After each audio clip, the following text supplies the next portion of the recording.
Hello, everybody. Scott Golden here with the Mid-South Wrestling Review Series for the 31st of August 1985. And we are very close to the end of 1985. And that means close to the end of, the end of the Mid-South run as it relates to what's available on the network. I don't know why they don't have much for the rest of the years 86 and 87 when they switched to UWF. Maybe somebody else owns the UWF library, but I'm going to try and find some of that to fill in gaps here. I have finished all that's available on the network. That'll be uploaded in the next few days. Then we're going to either do some Wrestling Challenge stuff that I hear is going to be added to the network, or maybe go back to Smoky Mountain or go to Mid-Atlantic. Not quite sure what I'm going to do yet. Anyway, on this particular episode, the mysterious Midnight Rider has another vignette. Basically, he's sitting out in the middle of nowhere. Again, that's Bill Watts in a mask. They are trying to get, I guess, some hype on maybe an upcoming stadium show. Then we go to Fantastics versus Pat Rose and Jerry Gray. The Fantastics certainly former multi-time tag team champions. Pretty big deal here. And again, Rose and Gray are guys who kind of came in as enhancement talents. Became a little more than that, although not a heck of a lot more. They're a team now that has been regarded well because the tag team division in Mid-South is kind of weak. Tommy Rogers cinches up on the arm of Rose, and a shoulder tackle by Rogers up and over, and a leapfrog by Rose, and Rogers actually sits down. I like that pinning combination, just kind of sits out with the pinning combination as it was. Fulton comes in for a minute. Rogers goes back and kind of takes over.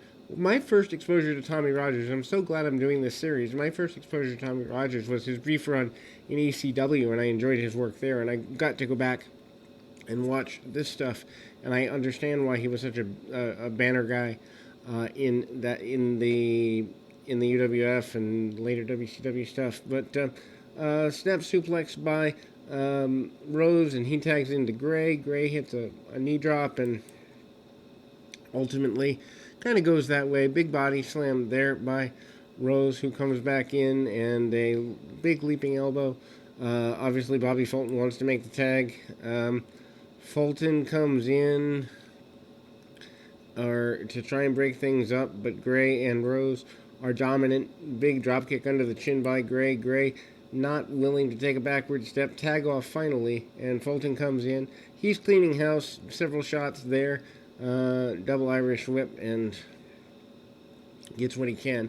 Rose lands actually quite awkwardly on a back body drop, and without a doubt, then we see a top rope splash from a tagged in Tommy Rogers, and that goes, I guess, the way you'd want it to go. Bounty has been placed on the head of Hacksaw Duggan. The returning one-man gang is the man who's trying to cash in on it. Gang sends Duggan to the outside of the ring area, and ultimately Duggan gets brawled with and kind of stun gun hot-shotted across the metal barricade. Skandar Akbar out there with the one-man gang. They have a history going back several years, and actually across a couple of territories, I believe, because I think Akbar managed the gang at least once in World Class, if I'm not mistaken. Go check out our World Class series if you haven't already. Anyway, gang hooks up a bear hug. You're not going to see 27 moves here by far. Duggan cinches up and is pretty clear. Tackles by Gang. Gang hits and comes back. Couple of shots there, and ultimately hard shots by Duggan. Duggan manages to do some choking. Duggan manages to come around and ultimately kind of hits things there. One-man gang hits some shots, and he's pretty aggressive. Kicks and punches, chokes the man over the bottom rope. Gang not willing to let anything go. Duggan finally does come back, hits a couple of clotheslines and a back elbow. Big clotheslines by Duggan, knocks the gang off his feet with a single clothesline, which is a pretty big deal at the time. Irish whip by Duggan, and gang ducks the clothesline. Shoulder tackle by Duggan, and we see Akbar come in, try to interfere, doesn't get all he wants on it, but ultimately manages to kind of hook things up. Gang takes a chain that he has brought to the ring with him off the turnbuckle pad / ring post, choking Duggan with it, hanging him over the top rope, and Duggan finally gets free just barely, manages to fight his way back. Akbar has a weapon. Duggan steals the weapon from Akbar, sends the gang out to the floor, and the one-man gang goes away pretty quickly. Tag team championship match here. Jake Roberts and the Barbarian in there, and kind of there's a bit of debate. Duggan Roberts basically says he wants the champions, he wants their opportunity, and Williams and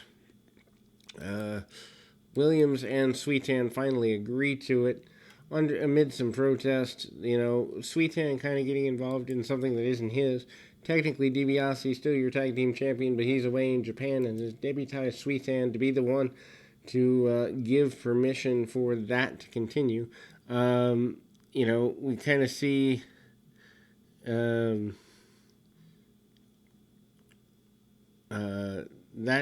the basic nature of an enhancement talent match here, with Doc coming out ahead, getting some ride time on an enhancement talent there, kind of riding him around. I guess the Barbarian and that match will happen at a later point. Barbarian and Jake are sent away. The enhancement match going obviously to the favor of the champions or interim champions. Williams drops an arm right across his opponent, tag off behind the back to the other enhancement talent. Really basic stuff. And a drop kick under the chin of Williams and double drop kick on the Barbarian. And the champions head out. Action continues in the tag team match. They run through commercial break, so they do that goofiness even here.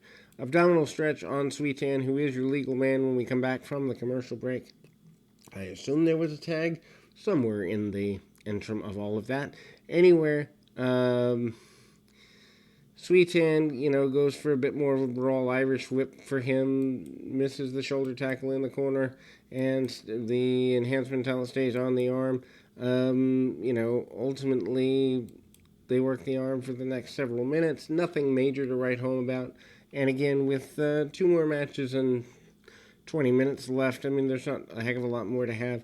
They do square off the arm with Dr. Death Steve Williams, stay on the arm for several minutes, and ultimately that leads to Williams kind of getting a little frustrated, using more power moves on his adversary, but again, they stay on the arm pretty incessantly for the next several minutes. Tag off by the enhancement guys, goes back to the arm several times, hammerlocks, arm bars, arm holds, and the like, rolls through. It is Williams who manages to finally get to the tag to Sweet Hansen, but to be fair, the double team by the interim champions, double clothesline gets things going back their way, and ultimately that lasts for a little while. Doc manages to lay down with the front face lock. Decent enough match, I guess you'd say, but it's kind of interesting. It's just a drop-off in where the talent is. Hansen comes in, he switches with his tag partner a little bit, and, they continue to go on the front face lock, stay on it. Williams comes back in, uses an abundance of power maneuvers along the way here, and manages to kind of hit a tackle. Eventually, Williams kind of drops the elbow, doesn't get all he wants on it. Williams comes back around, hits a shot or two, manages to kind of take things back going his way, and ultimately, Irish whips by Williams. Williams comes out with the double chop and a big flying forearm out of the corner. Hard shots by Hansen. Hansen manages to do everything he can. Meanwhile, attempted body slam by Williams. All four guys in the ring. Chaos ensues and a roll up. And it looks like we've got new champions here in the area. And the crowd is in shock, obviously. The Butch Reed Nightmare Television Championship match is up next. Can't be much to that, as they've only got about 7 minutes left in the program. Nightmare, of course, managed by Sir Oliver Humperdinck. Humperdinck coming in when the Nightmare was still the North American champion. That's obviously shifted. Hip toss by Reed. Reed sends Nightmare off. They do the crisscross international spot, and basic stuff here manages to Reed with some leapfrogs and a couple of shots under the chin. Nightmare misses with a couple of punches, but Reed catches him with some shots.